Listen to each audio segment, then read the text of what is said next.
his life as a teenager.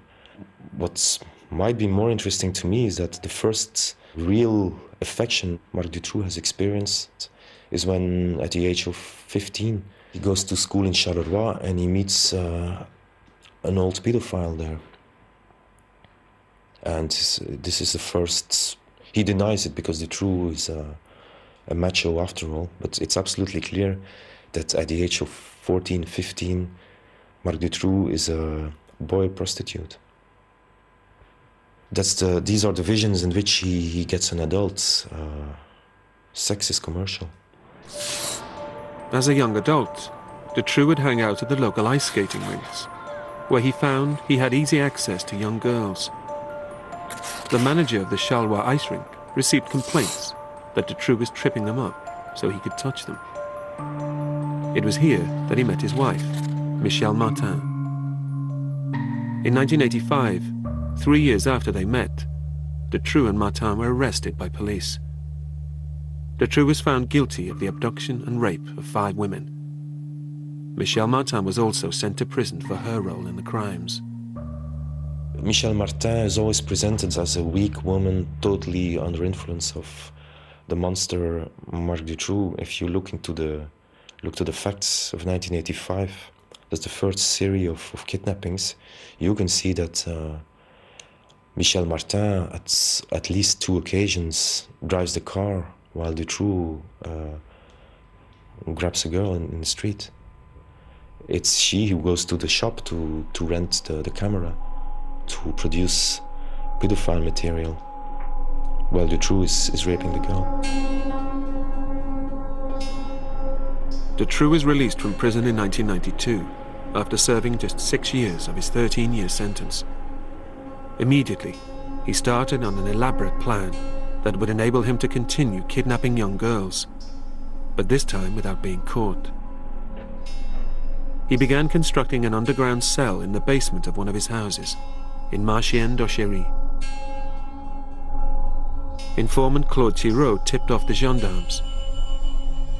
When they visited Dutroux and questioned him, he told them that he was simply renovating his basement. Dutroux abandoned Marchienne-d'Auchery and began to build another cell, this time beneath his main home in Marcinelle. By the summer of 1995, when Julie and Melissa went missing from Liège, Dutroux' cell was complete. A few weeks after the disappearing of Julie and Melissa, they know everything about Marc Dutroux, everything they need to know. They know about his trial in 1989. They have 4 people who have informed the police spontaneously to say that Marc Dutroux asked them to help kidnap girls. They know he has this stupid idea about cages, putting kids in there. If you need to know where Julie and Melissa are, the police has all the answers. They have the whole file. The question remains, why didn't they arrest him?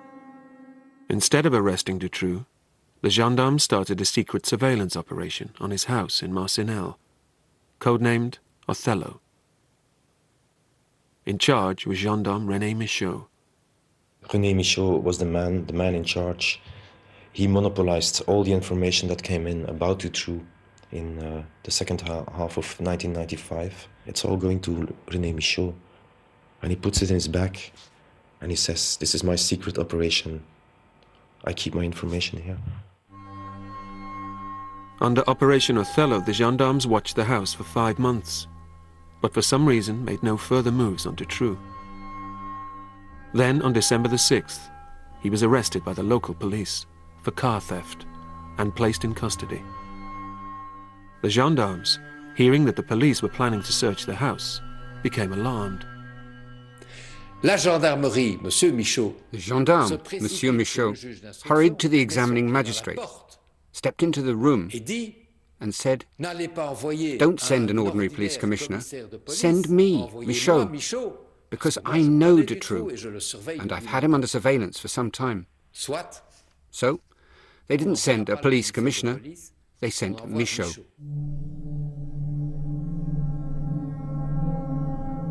René Michaud and a team of gendarmes searched the house.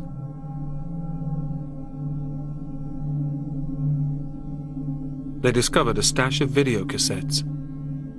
Michaud later watches them and determines that 2 of the cassettes are of no use to their investigation.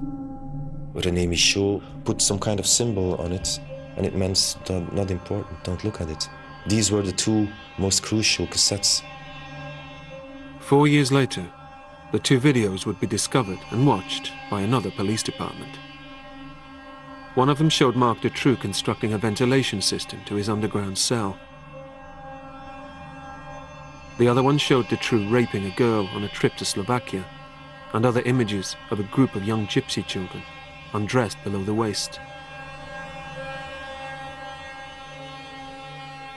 Michaud had also missed a 3rd cassette, a recording of the parents' appeal on Julie and Melissa's disappearance. Michaud and a locksmith then went into the cellar that connected to the hidden cell. He went downstairs into the cellar, alone, with the locksmith who'd opened the door, where the gendarmerie suspected Julie and Melissa were, in a hidden cell, because Dutroux was a man who abducts girls and has a reputation for having a hiding place in his cellar. Well, he went down alone with the locksmith into the cellar.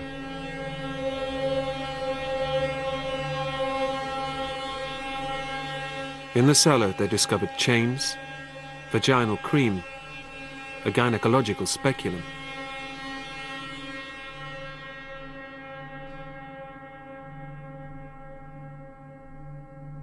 René Michaud is supposed to be looking for a hidden cage. He hears the whisper of voices of children. There's a guy next to him who's helping him. He hears these voices too, and he says, strange, we have children's voices here. The reaction of René Michaud, he shouts, silence. And of course, there's no whispering anymore. And they leave. The locksmith was questioned, and the locksmith said, I heard the voices so well that I said to Michaud, I'm not leaving here before we've stripped the place. Those voices are in the house. And Michaud responded, on the 13th of December in the cellar, who's the gendarmerie officer here, you or me? Then I went home, I told my wife, and I kept my mouth shut. Operation Othello was called off. Michaud reported to his superiors that they had found nothing and that Dutroux was free from suspicion. The question is this all go back to a competition between 2 police forces? We have one player in the team who's standing before an empty goal, having 20 occasions to put the ball in the goal, but for some strange reasons he always hits left, right, over, but he never does what a normal policeman should have done. René Michaud would later say that he believed the children's voices had been coming from the street outside. In fact, they belonged to Julie and Melissa.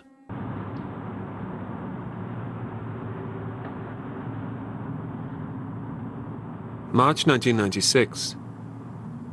Marc Dutroux is freed from prison, having served 4 months for car theft. He is also free from suspicion of the kidnap of 4 girls the previous summer, as the gendarmerie had called off their secret surveillance of his house in Marcinelle, Operation Othello.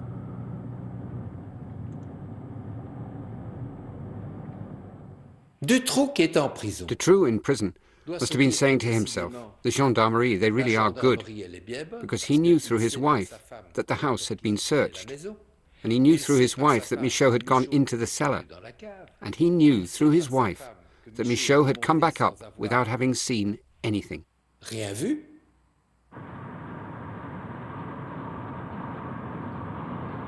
On the 9th of August, Dutroux and an associate, heroin addict Michel Lelièvre, drove 80 miles to the town of Bétry.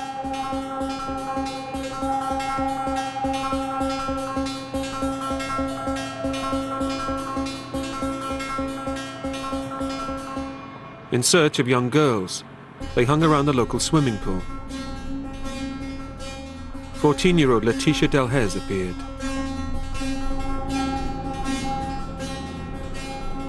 She didn't return home, but Dutroux's luck was about to run out. When Laetitia disappears, It happens in Neuchâtel, a very small district, where you had a terrific judge, juge d'instruction, Jean-Marc Conrot. You have a public attorney, Michel Bourlet, who's very touched emotionally about what he saw on television, about these parents. This is a guy who believes in law and believes in the system. When the phone call comes, a girl has disappeared. This is like a war situation in Neuchâtel. Our goal is to move quickly, to gather as much evidence as possible so we can find the person alive.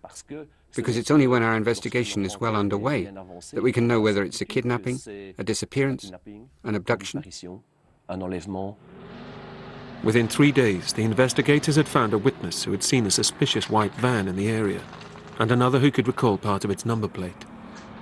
It was a routine for the police to put this combination in the computer. They see Marc Dutroux convicted for kidnapping 5 girls in 1989.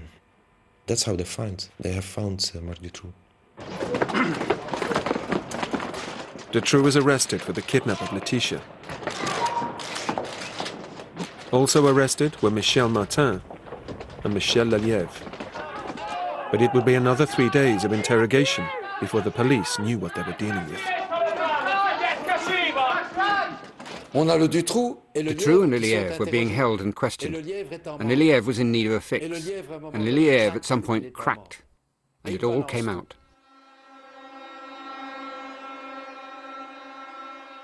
The interrogators confronted Dutroux with Lelièvre's confession that they knew now where Laetitia was. But Dutroux delivered an even bigger surprise.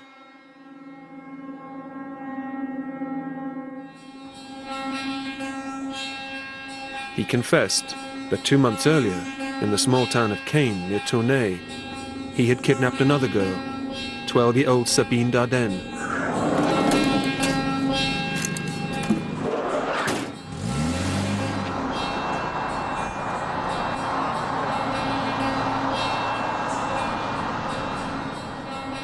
He and Lelièvre had driven her back to the house in Marcinelle, where she was smuggled inside in a trunk and then held captive in the underground cell.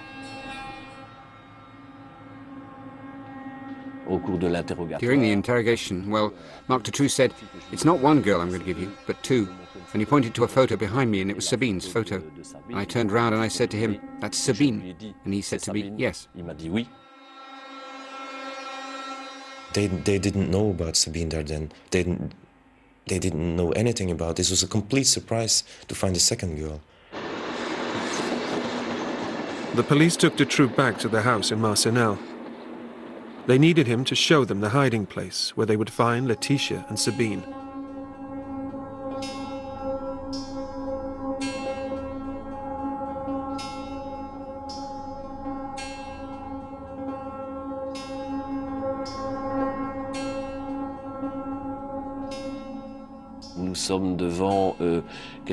We were faced with something unbelievable.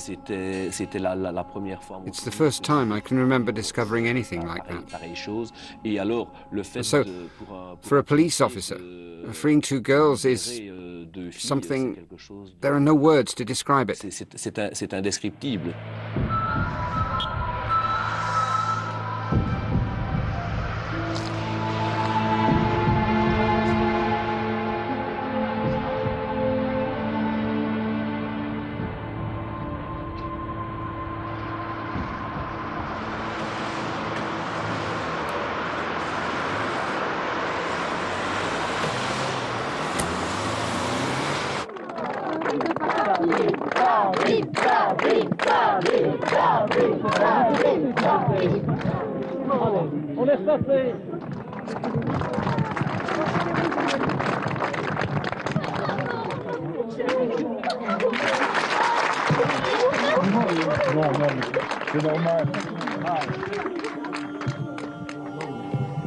The nation rejoiced as Sabine and Laetitia were returned home.